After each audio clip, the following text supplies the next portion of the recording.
특례보금 자리론이 1월 말부터 판매가 시작이 되었잖아요. 판매를 중단하겠다. 50년 주담대. 이것도 정부가 나서서 규제를 하는 건 아닌데 은행 스스로 네. 지금 뭔가 이제 이 제한을 걸고 있다. 매수 심리를 좀 축소시킬 수 있는 요인이 될 수도 있는 그렇죠. 거네요. 또라도 죽겠다라고 하는 거죠. 반갑습니다. 아파트 사이클 연구소 소장 이현철입니다. 배짜입니다. 반갑습니다. 네, 소장님, 저희 특례보금 자리론이 1월 말부터 판매가 시작이 되었잖아요. 네. 근데 근 8개월 만에 일부 상품을 판매를 중단하겠다 이렇게 발표가 났어요. 네. 그래서 어떤 이제 상품이 중단이 됐나 봤더니요, 일반형 특례보금 자리론 신청을 이제 받지 않기로 결정을 했다고 하더라고요. 네. 그래서 이 일반형 특례보금 자리론은 6억 원이 넘는 주택이나 합산 소득이 1억 원이 넘는 경우에는 대출을 못 받는다는 뜻이에요. 네. 이게 좀 상대성이 좀 있을 것 같아요. 저희가 이 특례보금 자리론이 판매가 시작되면서 거래량이 쭉쭉 늘어났고 많은 사람들이 이래서 진짜 거래량이 많이 늘어났다. 특례보금 자리론 때문이다. 네. 이런 얘기가 많았었는데 이게 지금 중단이 되면 앞으로 시장이 어떻게 변할지 많은 사람들이 궁금해하는 것 같아요. 네.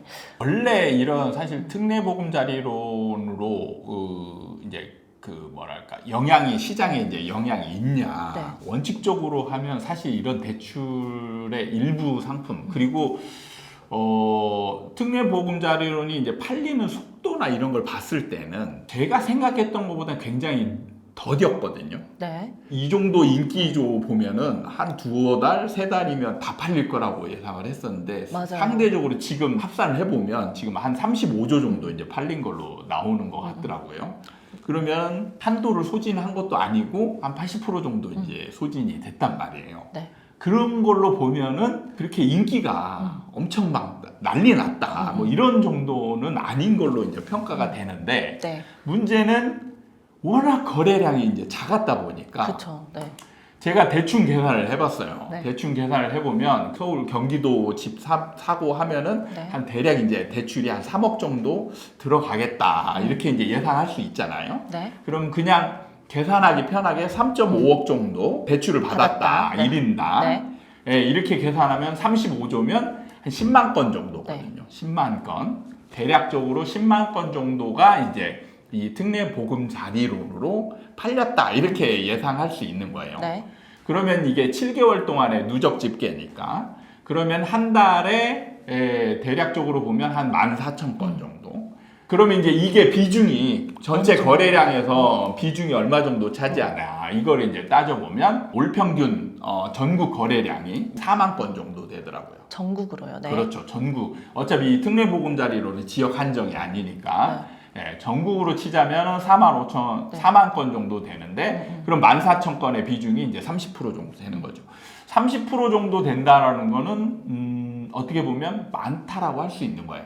작다라고 보기는 어려운 거죠. 그렇죠. 네. 그러니까 거래량이 워낙 적다 보니까. 그리고 이제 조금 유의미한 수치가 1월 달에 2만 건 정도 되다가 갑자기 2월 달에 4만 건 정도로 또 늘어나거든요. 그러니까 어떻게 보면 이제 특례보금자리론의 영향이 거래량이 적다 보니까 이걸로 이제 팔린 수치는 예전에 비해서 많지는 않지만 전체 거래량이 적다 보니까 차지하는 비중이 컸던 거예요. 네.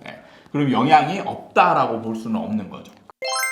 30% 정도의 비중이 그래도 이걸 무시 못할 수치잖아요. 네. 근데 그게 만약에 지금 없어지면 네. 이게 앞으로 시장에 어떻게 미칠지 이게 사람들 되게 관건이라고 볼 수 그러니까 있거든요. 지금 문제는 집값이 싼 게 아니거든요. 집값이 어느 정도 이제 작년에 떨어졌다가 요즘 또 이제 다시 좀 올라가는 추세에 있기 때문에 지금 가격으로 이제 집을 살 때 상당히 비싼 금액으로 사야 된다라면 문제는 가진 돈으로 현금을 다 주고 살 수는 없다라는 거죠. 네. 그러면 이제 대출을 꼭 껴야 되는데 지금 요즘 보면 이제 이거와 맞물려서 우리 얼마 전에 또 찍었던 대출 관련된 영상이 있죠. 네. 50년. 네, 50년 만기. 50년 주담대. 이것도 정부가 나서서 규제를 하는 건 아닌데 지금 은행 스스로 네. 지금 뭔가 이제 이 제한을 걸고 있다. 근데 맞아요. 이게 언뜻 보면 2021년도의 말 상황과 약간 비슷한 느낌이 있어요. 그죠. 21년에 이제 다 한도가 소진됐다. 이제 대출해줄 수 없다. 이렇게 그렇죠. 나왔잖아요. 예. 제가 이때 그 이제 상승을 멈추고 하락을 준비할 네. 때다 이렇게 얘기할 때 은행 규제가 이제 딱 들어갔는데 이때 정부에서 나서서 은행 규제를 한 건 아니었어요. 정부가 은행 규제한 적 없다. 근데 은행 곳곳에서 대출을 중단하겠다 발표하는 데들이 막 터졌단 말이에요. 네. 근데 이런 것처럼 50년 주담대도 곳곳에서 지금 50년 주담대의 지금 문제점이 너무 많다. 네. 이렇게 이제 평가를 내리면서 자체적으로 지금 제한하는 움직임이 있단 말이에요. 지금 특례 보금자리론 하나만 가지고 사실 없어졌을 때는 어떻게 보면 영향력이 좀 작다 할 수도 있는데 대출의 거의 전부를 차지하는 네. 지금 50년 주담대와 특례 보금자리론 네. 이거를 둘이 좀 제한이 가해진다. 그러면 이제 대출 받을 때 어느 정도 좀 예를 들면 이제 고금리로 가야 된다라든지 한도가 줄어든다든지 이런 상황에 이제 접해질 수 있기 때문에 영향력이 좀 있지 않을까. 매수 심리를 좀 축소시킬 수 있는 요인이 될 수도 있는 그렇죠. 거네요. 그러니까 지금 요즘 보면은 아파트 가격이 좀 올라가면서 호가들도 이제 많이 뛰었단 말이에요. 네. 그래서 매수자들이 부담을 지금 이제 서서히 하고 있는 네. 그런 타이밍에 사실 이제 발목을 또 잡는 일이 생기는 거잖아요. 맞아요. 네. 여기에다가 뭐 대출을 막 지원해 준다든지 이러면은 좀 부담을 느끼는 매수자들이 그래? 그러면은 조금 부담 안고 좀 사볼까? 이렇게 되는데 네. 부담을 느끼는 상황에서 뭔가 이게 내 자금 여력도 없게 만드는 그런 상황이 이제 만들어진다라는 측면에서 네. 이게 시장에 적지 않은 영향이 있을 것 같다라는 생각이 들긴 해요. 근데 이게 참 애매한 게 소장님. 네. 이 특례보금 자리론도 그렇고 50년 만기 주택 담보대출이 나온 것도 1년이 안 된 거예요. 네. 그리고 또 처음 시작은 이 정부가 이 젊은 사람들, 젊은 층들이 내 집 마련을 할 때 이 부담이 많아지니까 이걸 좀 줄이고자 이제 정책을 내놨단 말이죠. 네. 그래서 또 많은 사람들이 어느 정도 혜택이 되니까 많은 사람들이 썼던 것 같은데 돌연 이렇게 또 딱 막아버리고 축소시켰다는 거죠. 네. 그러니까 사람들이 너무 헷갈리는 거죠. 이게 처음에는 이제 네. 이런 거를 많이 좀 활성화시키자 네, 얘기했다가 이제는 또 훅 발을 빼고 네. 참 이게 그래요. 이게 뭘까요 도대체? 이게 몇 년 지속된 것도 아니고 네, 몇 개월 네, 만에 좀 헷갈립니다. 제가 볼 때는 항상 얘기하지만 정부는 어떤 장기적인 관점에서의 정책을 특히 부동산 쪽에서는 장기적인 관점으로 이렇게 정책을 피기보다는 지금 시장 상황에 따른 일종의 대응 차원에서 정책을 피는 경우가 많다는 얘기죠. 네. 그러니까 특례 보금자리론이 나왔을 당시만 해도 사실 그 전까지만 해도 이제 2022년도의 시장이 엄청나게 막 약간 급락하는 네. 그런 모양이었잖아요. 그런 상황에서 뭔가 이제 이렇게 또 심하게 이쪽으로 하락 쪽으로 막 내리꽂으면 정부 입장에서 부담이 또 되거든요. 네. 그러니까 이 정도는 막아야 되겠다. 라는 측면에서 좀 매수를 약간 독려하는 네. 측면으로 특례 보금자리론이나 이제 50년 주담대나 막 이런 것들을 이제 내놓은 거죠. 네. 근데 이게 이제 또 생각지도 못하게 조금 그냥 침체를 막는 정도로 네. 생각을 했는데 약간은 지금 뭔가 휘발유를 끼얹는 듯한 느낌이 나니까 이제 또 뭔가 이게 또 제한을 가야 되나 이런 느낌으로 이제 접근을 하는 게 아닌가 이런 생각이 들어요.